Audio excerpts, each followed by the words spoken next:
جب حضرت عمر رضی اللہ تعالیٰ عنہ کے دور میں فتح ہونے لگا اور مسلمانوں کا ایک بڑا لشکر جب یہود و نصارہ کے مقابلے میں کھڑا ہوا تو انہوں نے آپ کے سامنے دو شرطیں رکھی. دو شرطیں. مسلمانوں کے جو سپہ سالار تھے ان کے سامنے شام کے گورنر اس وقت ابو عبیدہ بن جراح رضی اللہ تعالیٰ عنہ، بہت بڑے صحابی، ان کے سامنے شرط رکھی کہ آپ اپنے امیر کو بلائیں، جو لشکر کے سپہ سالار ہیں، اپنے امیر کو بلائیں، ہم آپ کے امیر کو دیکھیں گے اور ہماری کتابوں کے اندر جو آپ کے امیر کی نشانیاں ہیں ان نشانیوں کو بھی دیکھیں گے. اگر یہ نشانیاں پوری ہوئی تو ہم بیت المقدس کی چابیاں آپ کے حوالے کر دیں گے، کوئی جنگ نہیں. لیکن اگر نشانیاں پوری نہیں ہوئی تو ہم جنگ کریں گے. تو لشکر کے سپہ سالار نے خط لکھا ابو عبیدہ بن جراح جو شام کے گورنر ہیں کہ آپ آئیں اور ان سے ملیں.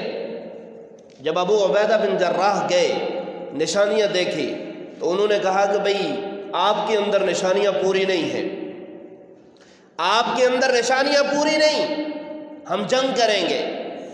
تو ابو عبیدہ بن جراح نے کہا کہ میں تو ایک صوبے کا گورنر ہوں، ہمارے جو امیر المومنین ہیں، جو 22 لاکھ مربع میل کے حکمران ہیں، وہ اور ہیں، وہ مدینہ کے اندر ہیں،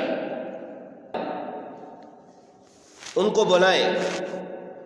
ابو عبیدہ بن جراح نے خط لکھا، خط پہنچا.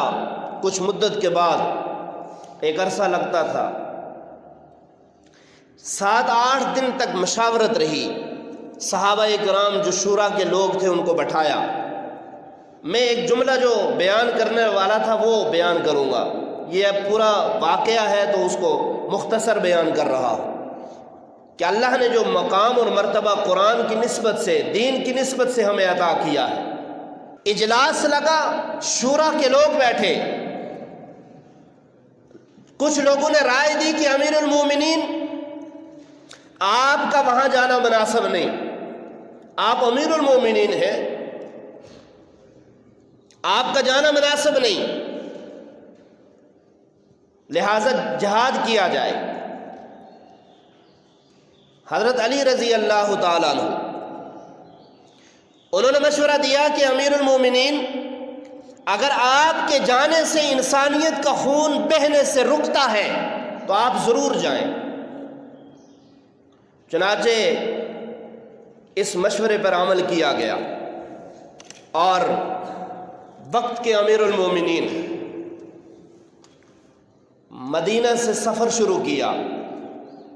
ہمارے یہاں سے جب حکمران جاتے ہیں تو ان کا پروٹوکول کیا ہوتا ہے، اور جب 22 لاکھ مربع میل کا حکمران، اور ایسا حکمران کہ جس کے بارے میں اللہ کے پیارے محبوب نے فرمایا کہ اے عمر جس راستے سے تو گزرتا ہے شیطان وہ راستہ چھوڑ دیتا ہے.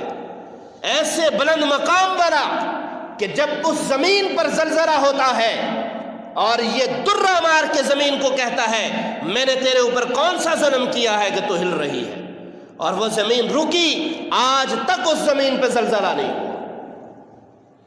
ایسا حکمران کہ جو مدینے کے اندر بیٹھ کر خشک دریاؤں کو خط لکھتا ہے تو وہ دریا بھی چل پڑتے ہیں. ایسا حکمران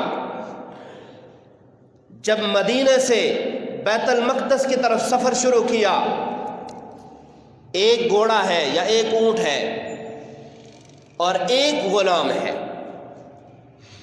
اور شرط طے کر رہے ہیں، غلام کے ساتھ شرطیں طے ہو رہی ہیں کہ آدھا سفر میں سوار ہوں گا تو پیدل چلے گا، اور پھر اتنا ہی سفر تو سوار ہوگا میں پیدل چلوں گا. یہ شرطیں طے ہو رہی ہیں اور یہ شرطیں طے کر کے یہاں سے سفر شروع کیا. ایسے ہی چلتے گئے.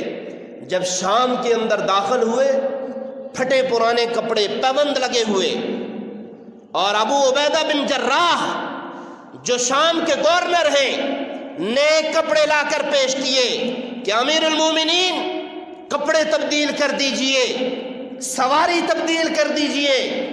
تو امیر المومنین نے اپنے ہاتھ کو ان کے سینے کے اوپر مارا اور سینے کے اوپر مار کر ایک جملہ بیان کیا کہ ابو عبیدہ بن جراح، اگر تیرے علاوہ کوئی اور یہ بات کہتا تو میں اسے سزا دیتا. تو کیا یہ جانتا ہے کہ اللہ نے ہمیں جو عزت اور جو مقام اور جو مرتبہ دیا ہے، وہ مقام اور مرتبہ ہمیں نئے کپڑوں کی وجہ سے، نئی سواری کی وجہ سے یا مقام اور عہدے کی وجہ سے دیا ہے؟ ہرگز نہیں. ہمیں جو مقام اور مرتبہ اللہ نے دیا ہے وہ اللہ نے اپنے دین، اپنے قرآن اور اپنے پیارے محبوب کی وجہ سے دیا. ہمیں جو مقام اور مرتبہ ملا ہے وہ مقام ہمیں نئے کپڑوں کی وجہ سے نہیں ملا. اللہ نے ہمیں دین کی وجہ سے مقام دیا ہے. آج امت مسلمہ اسی وجہ سے مظلوم ہے، مقام کو پہچانا ہی نہیں.